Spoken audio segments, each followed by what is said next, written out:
देवियों और सज्जनों, अल्टीमेट खौफनाक क्रीपी क्रॉली मुकाबला देखने के लिए आगे आ जाइए, जिस पल का हम सभी इंतजार कर रहे हैं। अराकनिड डिवीजन का मेन इवेंट। ब्लू कॉर्नर में सहारा रेगिस्तान से बिच्छू जी, रेड कॉर्नर में हमारे पास दक्षिण अमेरिका का एक गेस्ट है, कुख्यात टेरेंटुला जी यानी बड़ी मकड़ी।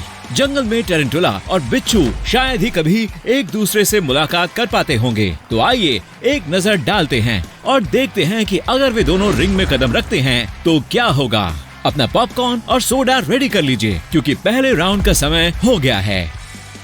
बिच्छू और टेरेंटुला दोनों में सख्त एक्सोस्केलेटन होते हैं, लेकिन ये उनके सख्त खोल के लिए सिर्फ एक फैंसी शब्द है। दोनों के शेल्स काइटिन नाम के एक ही पदार्थ से बने होते हैं। यह कुछ ऐसी चीज है जो हमारे नाखूनों को बनाती है। हालांकि बिच्छू का सख्त खोल इसे थोड़ी सी एडवांटेज देता है।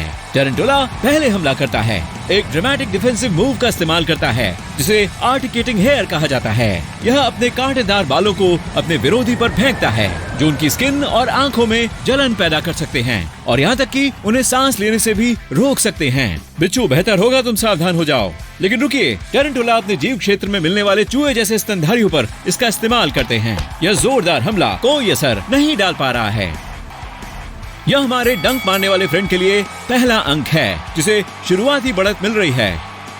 दूसरा राउंड, जहर। एक बार मेरी से एक गर्लफ्रेंड थी। बिच्छू के पास काफी तेज जहर होता है और वे अपने शिकार में अपने डंक से इजेक्ट करते हैं, जबकि टेरेंटुला अपने खतरनाक दांतों का इस्तेमाल करते हैं। इन दोनों के जहर में नर्वस सिस्टम पर हमला करने के लिए कई चीजों का एक पूरा कॉकटेल होता है।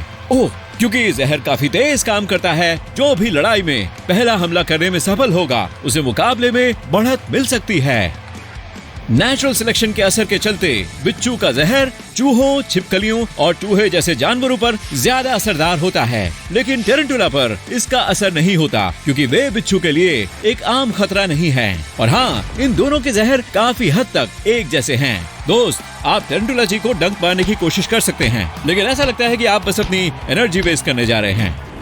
ओह, बिच्छू जी ने टेरेंटुला जी के पास छलांग मारी और उसे डंक मारा। क्या इस डंक मारने वाले जीव के लिए यह एक और पॉइंट है? एक सेकंड रुके, टेरेंटुला के पैर को देखें। ऐसा लगता है कि बिच्छू का जहर वहाँ पर मौजूद है, लेकिन हमारे स्पाइडर फ्रेंड को कुछ नहीं हुआ। हो सकता है कि वह विकसित हो गया हो और इस जहर को लेकर इम्यूनिटी तैयार कर ली हो। तो इसका मतलब है कि अगर डंक लग भी गया तो मकड़ी के जिंदा रहने की काफी ज्यादा गारंटी है। हालांकि इसमें एक नुकसान वाली बात भी है। यह हमारे 8 पैर वाले दोस्त को थोड़ा नींद में पहुंचा सकता है, लेकिन इससे कोई गंभीर नुकसान नहीं होगा। टेरेंटुला जी अपने डिफेंस के कारण इस राउंड को जीतते हैं। अगर उन्हें थोड़ी नींद आ रही है तो हमारे साउथ अमेरिकी गेस्ट के लिए सबसे बढ़िया वाले ब्लैंकेट का इस्तेमाल किया जाए। स्कोर 1-1 पर बराबर है।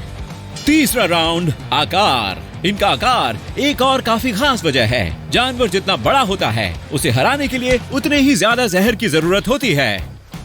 साउथ अमेरिका में गोलियत बर्ड ईटर टेरेंटुला के शरीर की शानदार लंबाई 8 इंच तक हो सकती है और इसका वजन 480 ग्राम से ज्यादा हो सकता है। इसके पैर भी लगभग 12 इंच तक फैले हो सकते हैं। लगे हाथ बता दें कि यह लगभग A4 पेज के बराबर के आकार का होता है। टेरेंटुला आमतौर पर बिच्छू से बहुत बड़े होते हैं। सबसे बड़ा जीवित बिच्छू जायंट फॉरेस्ट स्कॉर्पियन लगभग 9 इंच तक फैला हुआ होता है, जिसमें उसके पैर और पूंछ भी शामिल हैं। आकार के मामले में टेरेंटुला एक और पॉइंट हासिल करता है। 2-1 हमारे 8 पैर वाले दोस्त के फेवर में। चौथा राउंड, खास असर। बिच्छू के पास एक चीज है जो टेरेंटुला में नहीं है, वह है इसकी तेज नुकीली चिमटी। ये उनके शिकार को पकड़ने के लिए डिजाइन किए गए हैं। वे उन्हें टेरेंटुला के खिलाफ इस्तेमाल कर सकते हैं। हालांकि बिच्छू शायद ही कभी टेरेंटुला से बड़े होते हैं, इसलिए वे चिमटी से उसे ज्यादा नुकसान नहीं पहुंचा सकते। बिच्छू जी ने अपना अगला मूव शुरू किया। यह टेरेंटुला के बालों वाले पैर को पकड़ने में कामयाब रहे। हालांकि ऐसा लगता है जैसे बिच्छू ने टेरेंटुला को फंसा लिया है और उस पर हमला करने के लिए तैयार है, लेकिन हमारे स्पाइडर फ्रेंड को कम मत समझिए। टेरेंटुला हैरान करने वाले तरीके से पल भर में अपने 1 या 2 पैरों को शरीर से अलग कर सकता है।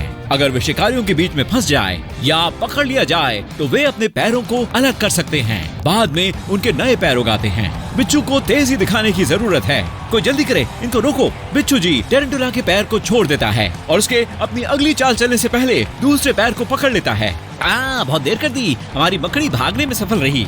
एक टेरेंटुला के नुकीले दांत बिच्छू के काटने वाले दांतों की तुलना में कहीं ज्यादा ताकतवर होते हैं। बिच्छू को एक टेरेंटुला को नुकसान पहुंचाने के लिए उसे चीरने में काफी समय खर्च करना पड़ेगा। इतनी देर में टेरेंटुला जी ने बिच्छू जी पर हावी होना शुरू कर दिया है और इसके नुकीले दांत बिच्छू के डंक से कहीं ज्यादा नुकसान कर सकते हैं। बिच्छू जी के लिए यह सब काफी दबाव वाला है। माफ करना दोस्त, यह अपने पैरों को चलने के अलावा कुछ और काम करने के लिए इस्तेमाल नहीं कर सकता है।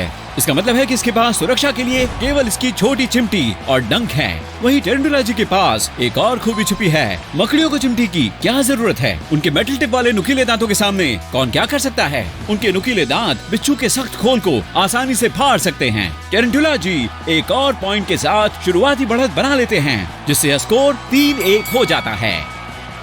5वां round, speed. Death stalker scorpion अपने डिफेंसिव हमले में अपनी पूंछ को लगभग 50 इंच प्रति सेकंड की स्पीड से मार सकता है। यह प्रति सेकंड 4 इंसानी पैरों के आकार की दूरी को कवर कर सकता है। यह बहुत शानदार है। लेकिन टेक्सास ब्राउन टेरेंटुला भी इसी स्पीड से आगे बढ़ सकता है। यानी जब बिच्छू तेजी से हमला कर सकता है तो टेरेंटुला उसके हमले से उतनी ही आसानी से बच सकता है। ऐसा लगता है कि जहां तक स्पीड की बात है तो दोनों को 1-1 पॉइंट मिलता है। अब स्कोर 4-2 है। 2 राउंड अभी बाकी हैं और बिच्छू जी के पास मौका है कि वे इसे ड्रॉ में समाप्त कर दें। 6वां राउंड, शिकार का कौशल। जब शिकार की बात आती है तो छोटी छिपकलियों और चूहों पर नजर रखने के लिए टेरेंटुला जी में खास जन्मजात हुनर है। वे दूसरी मकड़ियों को भी खाते हैं। ये डरावने जीव क्या नहीं कर सकते? जगलिंग। चलो 8 भुजाधारी। टेरेंटुला के विपरीत बिच्छू शिकारी नहीं होते। शिकार पर हमला करने के बजाय वे अपने भोजन को उनके पास आने का इंतजार करते हैं। वे केवल छोटे कीड़े मकोड़े खाते हैं और बड़े स्तनधारी जीवों को नहीं मार सकते। लेकिन टेरेंटुला के मामले में ऐसा नहीं है। लेकिन यहाँ बिच्छुओं के पास थोड़ी एडवांटेज है, क्योंकि वे दूसरे जानवरों का इंतजार करके जिंदा रहते हैं। इसलिए उनके पास जमीन में होने वाले वाइब्रेशन का पता लगाने की सुपर पावर होती है। यानी अगर कोई टेरेंटुला पास आ रहा हो तो बिच्छू उसके हमला करने से पहले उसे जान लेता है। दोनों टैलेंट बेहतरीन हैं, इसलिए यह राउंड भी एक और ड्रॉ है, क्योंकि मुकाबला असल में काफी गर्म होने लगा है। अब स्कोर 5-3 पर है। 7वां राउंड, छुपा हुनर। टेरेंटुला के पास एक और बड़ी चीज है। यह बिना कटलरी के भोजन करने के लिए अपने शिकार पर हानिकारक लिक्विड छिड़कता है। यह जूस फिर उसके भोजन को एक तरह से स्मूदी में बदल देता है, जिसे वे बिना चबाए भी खा सकते हैं। रुको, मेरा मतलब था वाह। इस हुनर के साथ वह खाना पकाने की प्रतियोगिता भी जीत सकता था। लेकिन बिच्छुओं में भी छिपा हुआ हुनर होता है। अभी बिच्छू जी जमीन पर लड़ाई हार रहे हैं, लेकिन अगर यह टेरेंटुला से पानी में भिड़ता तो 8 पैरों वाले खौफनाक जीव के पास रेंगने तक का मौका नहीं होता। बिच्छू के पास जबरदस्त फेफड़े होते हैं, जिन्हें बुक लंग्स कहा जाता है। अरे नहीं, इसका मतलब यह नहीं कि बहुत बड़े रीडर हैं। इसका मतलब है कि जब वे पानी के अंदर होते हैं तो वे 48 घंटे तक जिंदा रह सकते हैं। मकड़ी स्कूबा गियर के बिना पानी के अंदर इतने लंबे समय तक कभी नहीं टिकती। छुपे हुए हुनर के राउंड के आखिर में स्कोर 6-4 है। रेफरी ने प्रतियोगिता को रोक दिया है। इस तरह बिच्छू जी की हार हुई है। हमारे स्पाइडर फ्रेंड को चैंपियन बेल्ट मिलती है। टेरेंटुला के फ्रेंड और फैमिली जीत का जश्न मना रहे हैं। दुनिया भर की मकड़ियां आज की जीत का जश्न मना रही हैं। उन्होंने टीवी पर लड़ाई देखी है, इसके बारे में मत पूछना। बड़ी टेरेंटुला की आबादी वाले इलाके में एक भी बिच्छू नहीं पाया जाता है। ऐसा लगता है कि टेरेंटुला बिच्छुओं का चुन चुन कर शिकार कर रहे हैं और उन्हें भगा रहे हैं। और यह पहली बार नहीं है जब टेरेंटुला और बिच्छू का आमना सामना हुआ हो। मैक्सिकन रेड ड्रम टेरेंटुला बनाम बांग स्कॉर्पियन इतिहास की किताबों के लिए एक और कड़ा मुकाबला है।